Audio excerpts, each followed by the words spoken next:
On behalf of the American people, including Muslim communities in all 50 states, I want to extend best wishes to Muslims in America and around the world. Ramadan Kareem. Ramadan is the month in which Muslims believe the Quran was revealed to the Prophet Muhammad, beginning with a simple word, Iqra. It is therefore a time when Muslims reflect upon the wisdom and guidance that comes with faith, and the responsibility that human beings have to one another and to God. Like many people of different faiths who've seen Ramadan through our communities and families, I know this to be a festive time, a time when families gather and meals are shared. But I also know that Ramadan is a time of intense devotion and reflection, a time when Muslims fast during the day and perform Taraweeh prayers at night, reciting and listening to the entire Quran over the course of the month. These rituals remind us of the principles that we hold in common, and Islam's role in advancing justice, progress, tolerance, and the dignity of all human beings. For instance, fasting is a concept shared by many faiths, including my own Christian faith, as a way to bring people closer to God, and to those among us who cannot take their next meal for granted. And the support that Muslims provide to others recalls our responsibility to advance opportunity and prosperity for people everywhere. For all of us must remember that the world we want to build and the changes that we want to make must begin in our own hearts and our own communities. This summer, people across America have served in their communities, educating children, caring for the sick, and extending a hand to those who have fallen on hard times. Faith-based organizations, including many Islamic organizations, have been at the forefront in participating in this summer of service. And in these challenging times, this is a spirit of responsibility that we must sustain in the months and years to come.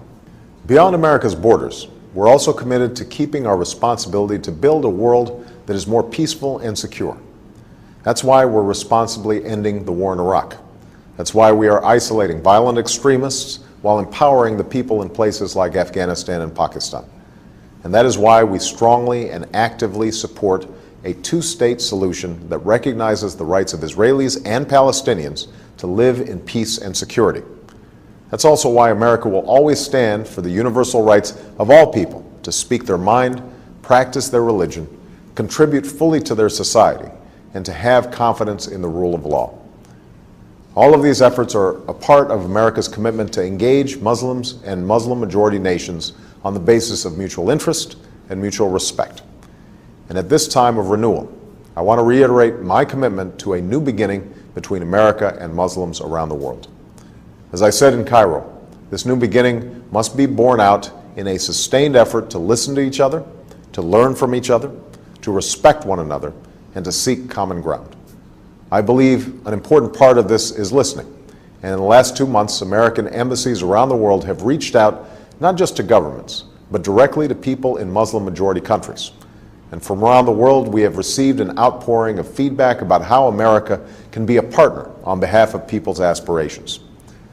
We have listened, and like you, we are focused on pursuing concrete actions that will make a difference over time, both in terms of the political and security issues that I've discussed, and in the areas that you have told us will make the most difference in people's lives. These consultations are helping us implement the partnerships that I called for in Cairo, to expand education exchange programs, to foster entrepreneurship and create jobs, and to increase collaboration on science and technology while supporting literacy and vocational learning. We're also moving forward in partnering with the OIC and the OIC member states to eradicate polio, while working closely with the international community to confront the common health challenges like H1N1, which I know is of particular concern to many Muslims preparing for the Hajj. All of these efforts are aimed at advancing our common aspirations, to live in peace and security, to get an education and to work with dignity, to love our families, our communities, and our faith. It will take time and patient effort. We cannot change things overnight, but we can honestly resolve to do what must be done while setting off in a new direction toward the destination that we seek for ourselves and for our children. That is the journey that we must travel together. I look forward